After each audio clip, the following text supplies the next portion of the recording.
कबीरदास की साखियाँ आप पढ़ चुके हैं। जैसा कि पहले आपको बताया गया है कि कबीरदास निर्गुण भक्ति धारा के कवि थे। कबीरदास के अनुसार या कबीरदास जिस ईश्वर को मानते थे उसका कोई रूप या कोई निश्चित आकार नहीं है। कबीर की नज़र में राम की भी उतनी ही मर्यादा थी जितनी रहीम की थी। वो सनातन धर्म के भी उतने ही बड़े पक्षधर थे जितने इस्लाम के पक्षधर थे।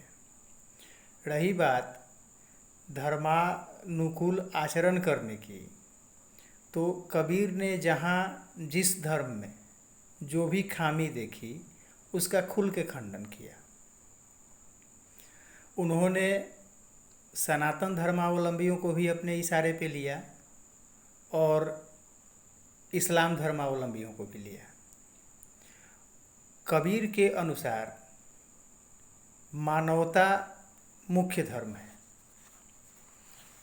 ऐसा धर्म जो इंसान को इंसान के करीब लाता है, एक मानव दूसरे मानव के दुख दर्द में सहायक होता है। कबीर ऐसे धर्म के पक्षधर थे। किसी विशेष धर्म को लेकर के यदि दो लोगों के बीच में, दो समुदायों के बीच में, दो संप्रदायों के बीच में यदि कोई तनाव होता है तो कबीर ऐसे धर्म को नहीं मानते थे। यहाँ अब आपके समक्ष कबीर रचित शबद की चर्चा है, जिसमें उन्होंने कहा है कि मोको कहाँ ढूंढे बंदे मैं तो तेरे पास में।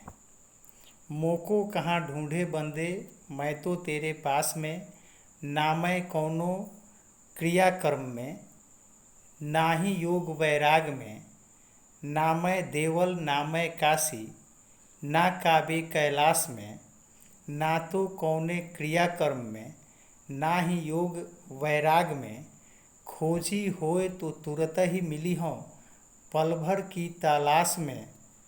कहे कबीर सुनो भाई साधो सब श्वासों की श्वास में। कबीर ने ईश्वर को लेकर के कहा है कि उसको खोजने की ज़रूरत नहीं है, उसको ढूंढने की ज़रूरत नहीं है। वो सर्वव्यापी है, हर जगह है, हर वस्तु में है। कहा भी गया है कि घट घट व्यापे राम। जब हिरण्यकशिपु ने मदांध होकर के प्रहलाद से पूछा, उसको लोहे के खंभे में बांध करके, कि तुम्हारा ईश्वर कहाँ है। उसके हाथों में तलवार थी, प्रहलाद खंभे में बंधा हुआ है और उससे पूछा जा रहा है कि तुम्हारा ईश्वर कहाँ है। तो भक्त प्रहलाद ने निर्भय होकर के कहा था कि घट घट व्यापे राम, हम में तुम में खड्ग खंभ में घट घट व्यापे राम। जिस राम के संबंध में तुम हमसे पूछ रहे हो कि वो कहाँ है, तो वो हम में भी है, तुम में भी है, इस खंभे में भी है, तुम्हारे हाथ में जो तलवार है उसमें भी है, घट घट में, कण कण में, इस संसार के हर जर्रे जर्रे में उस ईश्वर का वास है। कबीरदास ने इसी चीज़ को कहा है कि मोको कहाँ ढूंढे बंदे मैं तो तेरे पास में। मानव जो ईश्वर को खोजने के लिए कभी मंदिर, कभी मस्जिद, कभी चर्च, कभी गुरुद्वारा दर बदर होते रहता है, कबीर कहते हैं कि वही ईश्वर कहता है कि हमको कहीं खोजने की ज़रूरत नहीं है। ना मैं देवल, ना मैं मस्जिद, ना काबे कैलाश में, ना मैं किसी मंदिर में हूँ, ना मैं किसी मस्जिद में हूँ, न काबा में हूँ और न ही कैलाश में हूँ। कहने का मतलब है कि दो धर्मावलंबी, दो संप्रदाय के लोग, दोनों का अपना अपना जो पूजनीय स्थल है, दोनों लोग अपने अपने ईश्वर को खोजने के लिए, अपने अपने भगवान को खोजने के लिए जहाँ जहाँ जाते हैं, कबीर कहते हैं कि नहीं, हमको वहाँ जाकर के खोजने की कोई ज़रूरत नहीं है। ना तो कौनो क्रियाकर्म में, ना ही योग वैराग में। कई तरीके के जप, तप, व्रत, नेम, नियम इत्यादि ईश्वर आराधना के लिए किए जाते हैं। वो दोनों ही संप्रदाय के लोग करते हैं। कोई उपवास रखता है, कोई रोज़ा रखता है, कोई मंदिर में पूजा करता है, कोई मस्जिद में नमाज़ पढ़ता है, कोई कैलाश मानसरोवर की यात्रा करता है, काशी जाता है, कोई मक्का मदीना जाता है। अलग अलग धर्माचरण करने वाले लोग अलग अलग जगहों पर जा कर के अपने आराध्य के प्रति अपनी श्रद्धा दिखाते हैं, श्रद्धानत होते हैं। कबीर कहते हैं कि नहीं, किसी जब तब नेम नियम में हमको खोजने की ज़रूरत नहीं है। खोजी हो तो तुरंत ही मिली हो। पल भर की तलाश में बहुत सारे ऐसे तपस्वी हुए हैं, बहुत सारे ऐसे लोग हुए हैं जिन्होंने हजारों हजार साल की कठिन तपस्या करके ईश्वर को प्राप्त किया है या ईश्वर को प्राप्त करने की कोशिश की है। कबीरदास कहते हैं कि उतना समय बिताने की भी कोई ज़रूरत नहीं है।